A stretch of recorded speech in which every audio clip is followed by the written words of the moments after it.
Y'all know we're always gonna hype our local theater scene, but sometimes we know people want to get away. That's why if you're headed to the Northeast, I'm gonna put y'all on to the Williamstown Theater Festival this summer.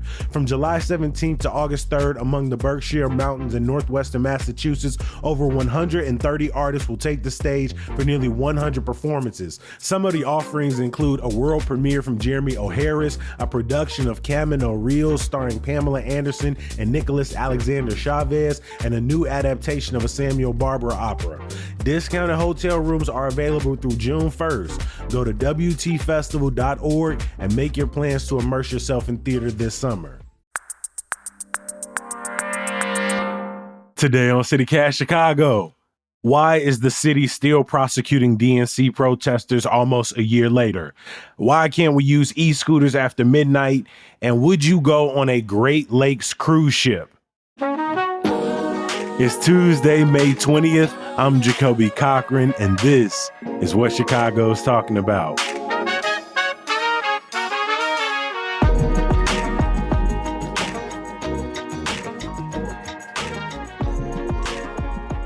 Joining me is executive producer Simone Alicea. Good morning, Simone. How you feeling? How was your weekend? I'm all right, Jacoby. My weekend was okay. What about you? Overall, I didn't have many complaints. Watching the Cubs sweep the White Sox during the first Crosstown Classic of the year was expected, but still tough. It wasn't as bad as that dust storm, but it felt similarly close. That dust storm was wild. You know, it's interesting. The dust storm on Friday that folks were probably pretty shocked by, I feel like it descended very quickly. Alarmed for sure. I never got the warning that I got that day. My phone went off. I assumed it was an Amber Alert or a tornado warning. And it was like, no, get off the roads, save yourself, pull over to the side of the road now. I mean, because that's the biggest thing with a storm like that, right? It's interesting because, like, yes, there are sort of some potential like respiratory issues when you've got all this dust. And what had happened was there were these storm systems that created tornadoes in other parts of the country, in other parts of the Midwest in particular. And these storm systems kicked up a bunch of dust from farm fields that was then kind of carried into Chicago. And that is kind of what created this wall of hazy dust. And the traffic concerns are the big issues with something like that. It's that there's no visibility, right? It's you hit that wall of dust and you can't see very far in front of you. And so it's the traffic. Typically, when there are fatalities related to a dust storm like this, they're traffic fatalities. But, you know, Chicago hasn't seen the likes of a storm like this since the literal Dust Bowl, which is kind of just a mind-boggling fact. I couldn't actually see the wall of dust. I was hunkered down getting a cocktail at Big Chicks when I got all of us in the bar got the alert on our phones at the same time, and every single person said, "Dust storm?" Right. They said, what in the hell is this? What you talking about? I have these big south-facing windows. You could see the storm slowly moving closer and closer to the window. And I watched as the buildings and the bridge, like that bridge right off of Roosevelt, that hangs over the river that's always up. I could see it slowly disappear behind the dust. I wish my pictures could capture what my eyes were seeing. But that one was a little more, I'm going to use the word apocalyptic to be dramatic, only because I had never seen anything like that in person. Yeah, a lot of references to Silent Hill in my social media feeds. I think a weird time had by all. Simone, at this point last year, the city was knee-deep in DNC prep. 9 months later, the city's law department continues to prosecute some protesters arrested during demonstrations against the bombardment of Gaza. My question to you, why are they pursuing all these cases, Simone, especially in light of what I am reading is a terrible success rate for the city? The short answer is we don't know. Why? We don't have a very good answer for that. So our friend Mariah Woelfel at WBEZ did this really great story. Folks should check it out, looking into sort of where we are now. Folks may remember leading up to the DNC, there was all this talk about how our Chicago police going to handle protests. We were expecting protests. We knew protests were coming. It was inevitable. And then during, there were largely peaceful demonstrations, by and large in general, especially marches during the day, huge and not a whole lot of conflict. There were a few evenings, there was sort of one protest where at one moment where people tried to break through a fence, a security perimeter fence that a lot of people got swept up in. There was another demonstration put on by a different group, a group not associated with the main pro-Palestinian protests that were happening during the day, sort of out a little farther away from the United Center, out kind of more West Loop area, that did end in some clashes between police and protesters, arrests out of that as well. And I remember at the time, the arrests that kind of came down, it was a few dozen, which, It was about 40 at one point. I think they got the name like Gaza 40 in the aftermath. Yeah, which I think, in the grand scheme of things, a course of 4 days, especially given Chicago history with protests and the Chicago police's history with protests. Especially during a political national convention where for months, we not only were preparing, as we said earlier, for the people who came into Chicago, but these protesters were saying this is going to be the largest protest in the country. They were hoping for tens of thousands of people to be out there. And so a lot of us saw the security going up, saw the fences going up, saw the number of police officers who were brought into Chicago during that week. And we had expectations that the city would likely move swiftly to arrest people. You expect there to be arrests at protests. It is the reality of the situation. A few dozen over the course of 4 days with that many people, given, as you said, all of the security we saw go up and the potential tension, right, that could have caused, I think, and why Chicago officials have since then been like, hey, this was a success. Like, look what we did. And we haven't really heard the end of it from our various leaders since then. But in Mariah's recent story, she's like, well, okay, so we made all these arrests. What actually happened? Like, what happened with these cases? And as it turns out, the city is still prosecuting some of these cases, the city and county prosecutors as well for some of the more serious ones. But particularly in the cases that fell under the purview of the city, they haven't done that well. So by the numbers here, according to the story, there were 62 cases in total under the city's purview. Half of them were dismissed. A lot of that because, an officer didn't show up to testify or to sort of confirm an account, or there was no body cam footage that could confirm the account of why the arrest took place. Of the cases that did go to trial, the city hasn't won any of them. It has outright lost 7. 5 were dismissed the day the trial started. 4 are pending. And as I said, the state also has about a dozen cases related to more serious felonies. And when WBEZ reached out to the city's law department, which is they're the department in charge of prosecuting these cases, they wouldn't say why they're still pursuing these cases, all these months later, nor did the mayor's office. The mayor's office didn't respond to that either. The law department, had a statement to the effect of, the city pursues prosecutions impartially and neutrally, is sort of the, essentially that we're following the law here. This is what the law says, and we're pursuing the cases as dictated by the law. I think why this is, it's worth kind of thinking about this and looking into this, is there's sort of a resource question here. Like, is it really worth the city using its law department resources to prosecute these cases that are pretty low level? Again, they haven't had a good success rate. So, there's maybe some evidence to suggest that, like, there's not a whole lot of evidence of wrongdoing there, or the city can't provide that evidence. And so, like, it's like, why are we really wasting our time on this when we have other things we could be doing? We know the city certainly doesn't really have money to be spending on stuff that isn't yielding, big results. Lawyers on both sides are losing money. That means courtrooms are packed up.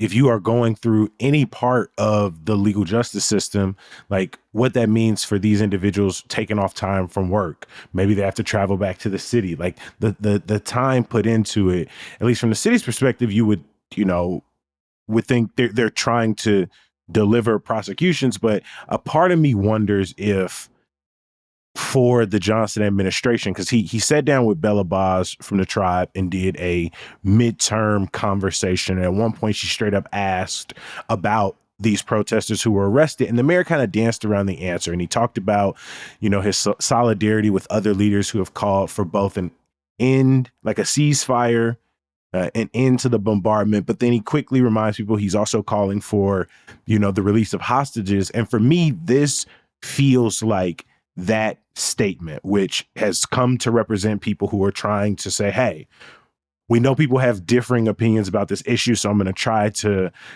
strike as neutral a balance as possible. And here it feels like them losing a lot of these efforts while simultaneously pursuing the prosecution is the mayor both saying, hey, we're not dropping the hammer on protesters, but also we're not, to the other side, we're not just letting them go, right? To the city police, to, the Cook County State's Attorney's Office. It seems like it's the mayor and the city's way of genuflecting and saying, hey, we didn't just let people off. And the losses are supposed to, I guess, make the rest of us feel appeased, those who disagree with these arrests to begin with. It's such a bizarre thing when you're talking about arrests stemming from protests, because, right, in the frictionless vacuum of policy, the way this works is you have a crowd that's protesting.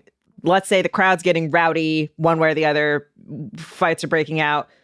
The police's mechanism of addressing that is to disperse the crowd. They send an order to disperse.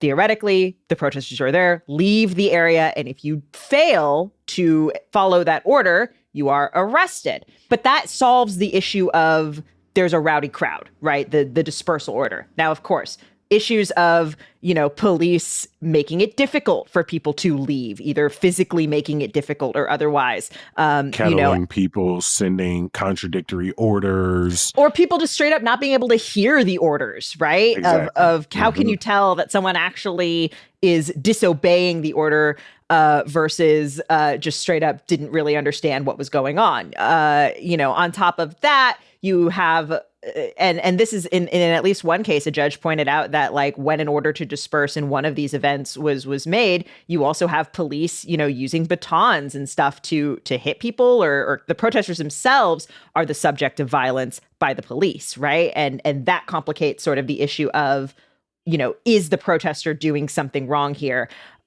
But again, theoretical, frictionless vacuum. The reason you prosecute protesters who have then been arrested for failing to follow an order to disperse is to say, hey, if you do this again, or if anyone else does this goes on your record, there are going to be material consequences to you doing this. This is not just we round you up and let you go and then you go and do it again. The idea theoretically is to say, you're going to suffer material consequences. I think the issue with that is people suffer material consequences even if they aren't convicted, right? Some of the people that Mariah spoke to in this story talk about, there's one woman from California who's trying to be a substitute teacher, and her licensing has been paused while her case is pending here in Chicago.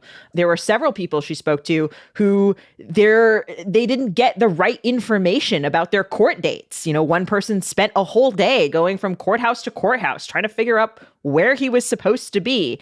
And again, judges have sided with them to be like, yeah, this wasn't clear. This is unfair to you. The people are already being materially affected just by the process of prosecution, let alone any potential conviction deriving from this. Right? A story like this, it really brings to bear sort of the question of, there's the point of the actual conflict of what is actually happening at the protest and needing to clear a space and whatever is happening there. But then the aftermath, what is the point? What is the goal here? What are we trying to do? My initial reasoning was it feels like the mayor and the city are trying to get to appease both sides by saying, hey, we're not going to level the harshest charges against protesters, but also we're not going to not pursue them. But in that respect, the people who end up still losing are these individuals who are charged and have their life, for so many of them, on pause until this gets figured out. And then, of course, the sort of like the other reason it's kind of worth talking about this now is this week we're expecting a vote on the potential for police to call these like snap curfews. You've talked about this on the show. It's a proposed ordinance that sort of drafted in response to these large teen gatherings, especially downtown. And the idea is that this ordinance would give police the power to call a curfew and therefore be able to disperse a crowd. Sounds familiar, right? Give an order to disperse. And it's interesting because when asked about it for this story, Second Ward Alderman Brian Hopkins said something to the effect of, well, when it comes to enforcing curfews, police aren't making arrests. They are holding people in protective custody until a guardian can come to get them. I think, effectively, it sort of ends up kind of being the same thing, right? You are being taken by police to another location where you probably don't really want to be, like that you weren't intending to go to, right? You are, the police are taking you somewhere. But I think that's why this is coming up now, in addition to just sort of tracking like, okay, well, what happened, in the 9 months since the Democratic National Convention, if we're about to give police sort of additional power to disperse crowds in this other setting, how might they actually act and treat that power? I don't know about you, but my spidey senses is tingling because our friendly neighborhood Spider-Man is swinging straight into the Griffin Museum of Science and Industry on May 22nd. Marvel Spider-Man Beyond Amazing, the exhibition, lets us explore the world of one of the most popular superheroes of all time. We can see rare comic books, props, and costumes from the Spider-Man movies, interactive installations, and life-size statues of characters like Miles Morales, Ghost Spider, and of course, Peter Parker himself. Fans can trace Spider-Man's story from its first comic book appearance in 1962 to his latest runs in TV, billion-dollar movies, and of course, my absolute favorite video game to play on the PS5. Don't miss Marvel Spider-Man Beyond Amazing, the exhibition, open May 22nd through February 8th, 2026 at the Griffin Museum of Science and Industry. Tickets on sale now at msichicago.org.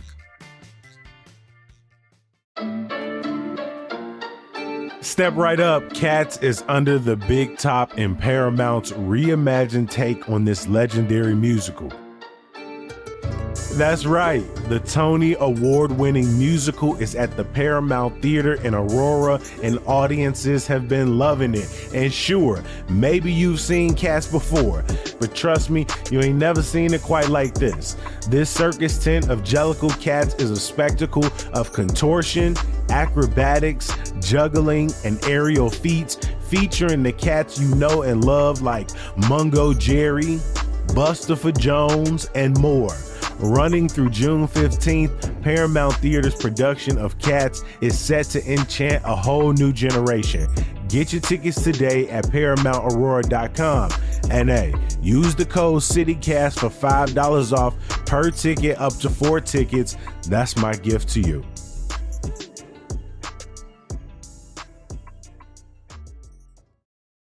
Over the weekend, I went to the West Loop, which is probably like a 15-minute bike ride from the crib. And so when I got out about 12:30, 1 o'clock, I'm making that decision. Do I want to Uber home? Do I want to walk? Do I want to get on the train?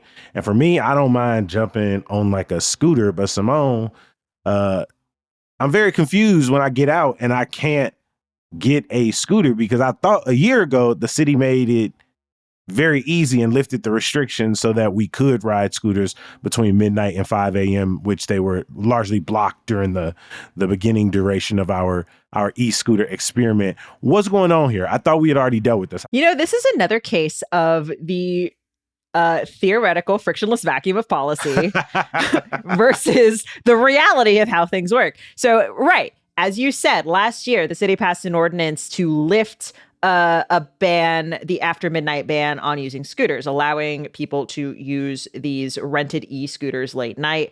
However, part of the stipulation of that is the city wants to prevent people from being on these scooters while intoxicated.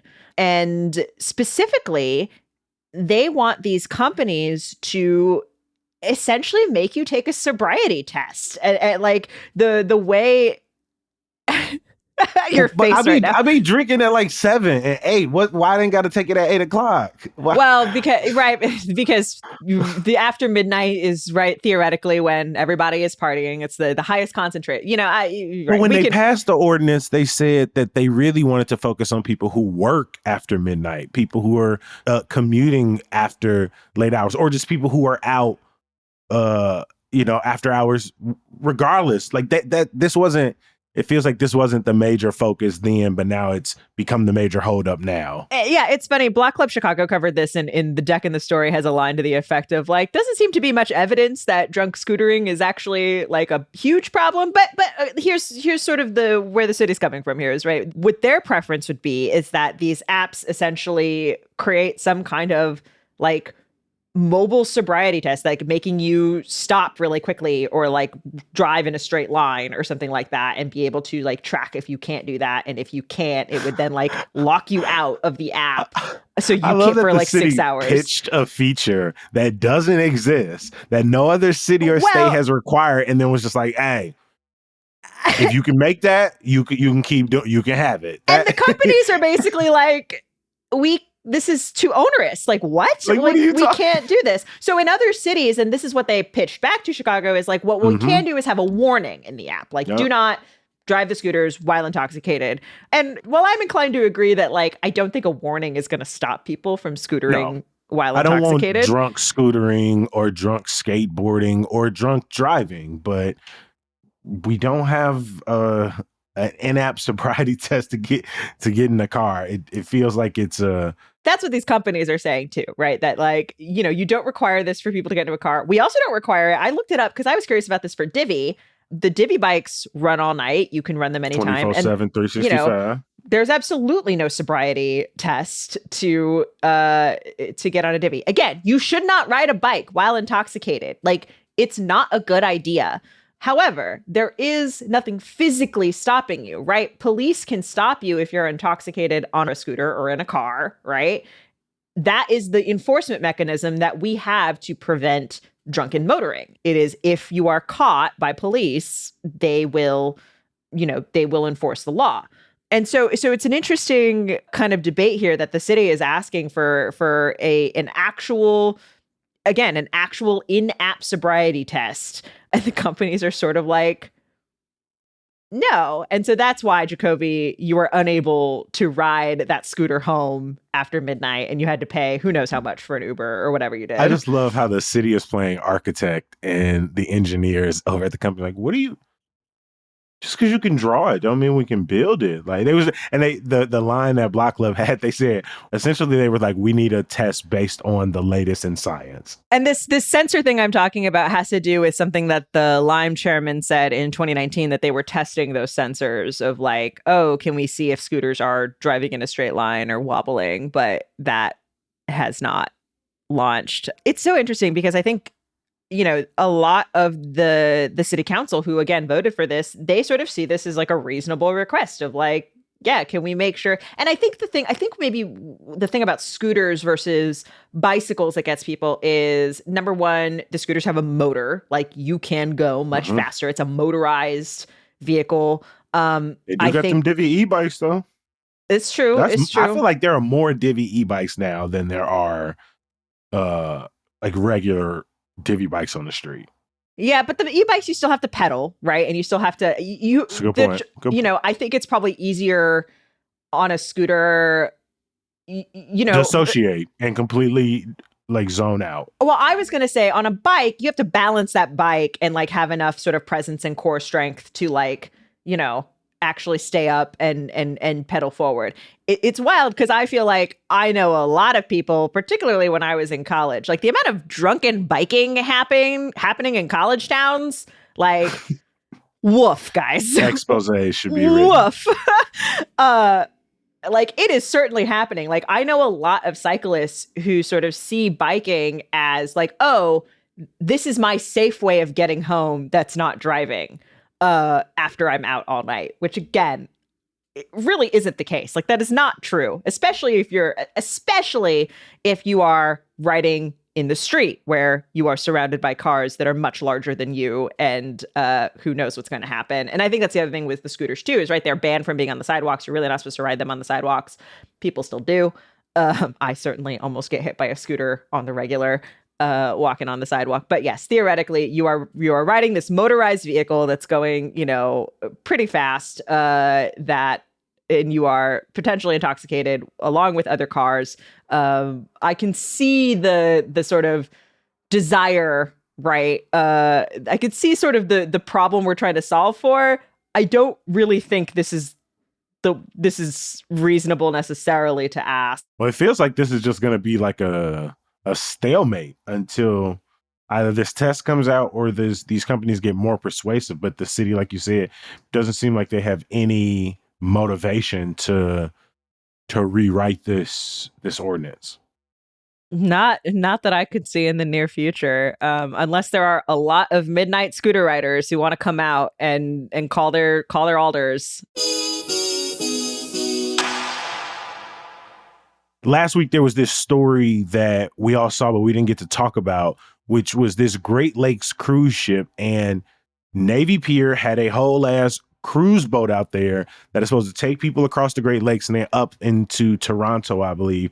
But Simone, as we were starting to, like, just the base idea, Chicago maybe becoming a place where cruise ships stop, leave from, like, on that kind of a great idea.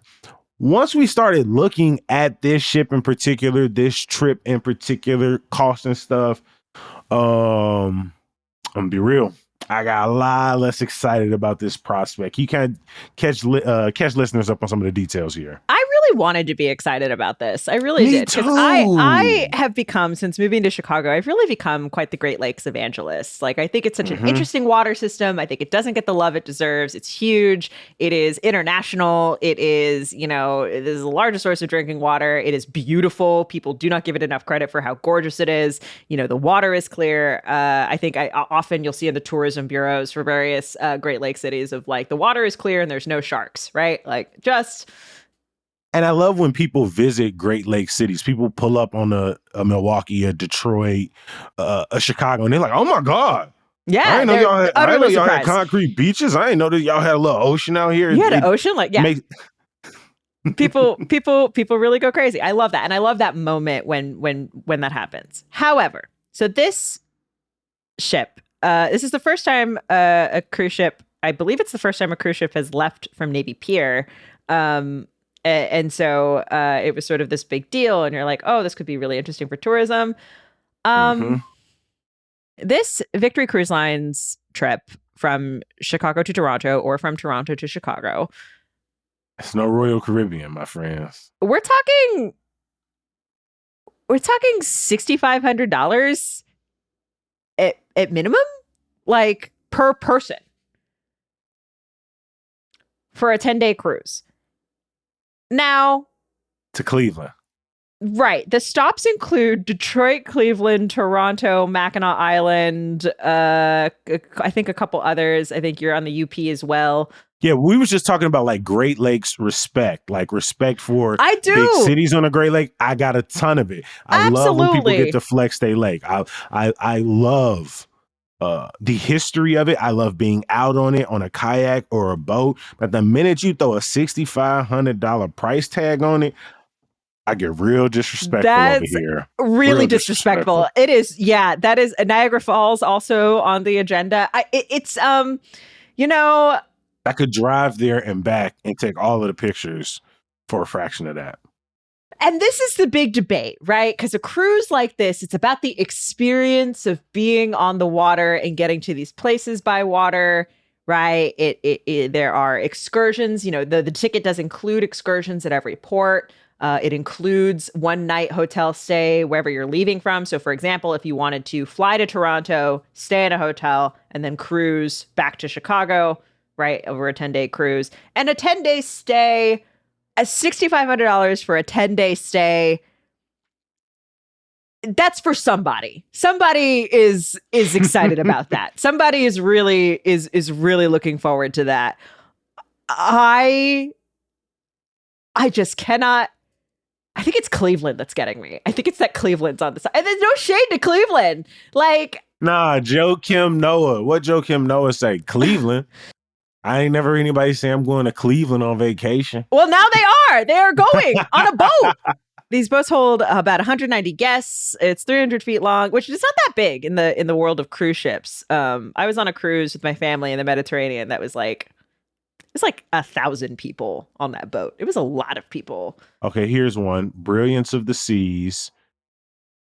$967, 9 nights for a suite, $2,700. And you going to That's for all 10 days? Like total? yeah. And for 2 people, $5,400, taxes and fees included. And in that, you're on the Brilliance of the Seas. You're gonna see, let's see, San Juan, St. Croix, St. George's, Grenada, going to Caraco, $2,700. Now, of course, again, you gotta fly there and do all the things, but Yeah. But flying there versus flying to Toronto, probably. yeah, it feels like this is the story that we should put our personal feelings aside and just sail as great Chicagoans and like Midwest representatives and like want to boost tourism to Cleveland, Detroit, even get to Niagara Falls. But If there are any Californians listening and they want to come fly to Chicago and take a cruise to Toronto, yes, absolutely. Please come do that. gee, but then you get to the website. If you look in the rooms, like all of the fabric, all of the like the bedding, the carpeting, the chairs, all looks like they're from a 1980s Best Western. Like it's just nothing about it is screaming luxury. There's like one picture of a steak and then like a white hand on like a saxophone kind of out of focus. Like, is that dining and entertainment? They're really just selling. You can see the water, and that feels like a lot of weight to put on the Great Lakes. They might bear it. The Great Lakes might bear it. I mean, you see that a lot with like riverboat cruises. But it's still 10 days. I get that you get off and things like that, but there are perks. One of unlimited beverages, ocean view staterooms. Oh, and get this, Mo, hiking sticks. There's nothing quite like a good walking stick. Take one. We'll think you'll agree. That's one of their amenities. That is a target audience for cruises. I mean, this is really for like, cruises are really targeted at like retirees. Like, again, if there are folks who are out in Palm Springs or whatever, who are, out in where do people retire in Florida? In God, what is that place I'm thinking of? Palm Beach? What am I thinking of? Folks in Palm Beach in Florida, like this is who this is for, right? For people to come visit and come take this cruise. Like, and so again, if like those are the folks who want to come out and see our Great Lakes cities for $6,500 a night, I mean, you go for it. I mean, the other question is, it's interesting because when the story was brought to our attention, there are questions about like, when it comes to cruise ships, again, as we said, this is the first time it's left from Navy Pier. Chicago doesn't really have a cruise trade the way that some cities do. There are a lot of questions about the environmental impacts of the cruising industry. And like when you've got big boats like that, they disturb the wildlife in the boats. You're right. So there are other questions about like the welcoming of cruising to Ain't Navy got no Pier. zip line though, G. Like you ain't even got no zip line. That's not that weird for the smaller cruises. I know. I just want to get off the Tim Robinson reference. Feel like you're only here for the zip line. I'm only here for the zip line, man. What is this? This oversaturated picture of a medium rare steak. Get this out of here, G.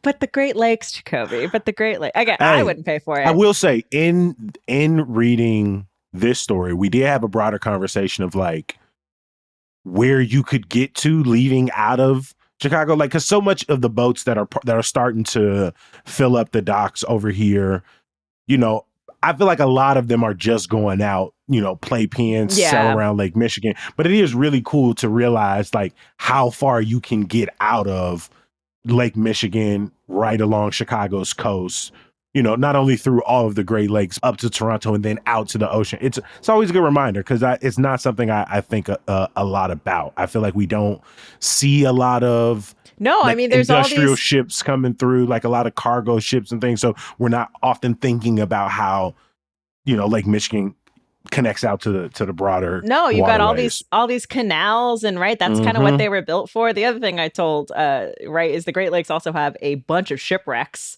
that you can see from the surface of the water because the water is so clear. So that's another thing. You can be on a boat to go look at shipwrecks if that's your thing. I may never take this cruise, but I do think that would be a great life experience to hop on a boat in Chicago and take it out to the ocean. I think that like if there's anybody out there who could be our friend with a boat, because that's what you want. You want a friend with a boat.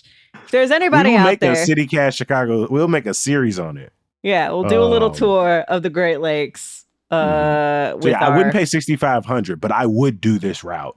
Like I said, this cruise is for someone. If you've got opinions, you know where you can reach us, 773-780-0246. In the meantime, in between time, please join me in thanking executive producer extraordinaire Simone Alicea. Hey, thanks, Jacoby. Before we get out of here, bookmark our website, chicago.citycast.fm. There you can sign up for our daily newsletter, Hey Chicago. Check out our neighborhood and walking guides. Catch up on old podcast episodes. Hey, it's a lot to do over there. Please head over now. Some good news.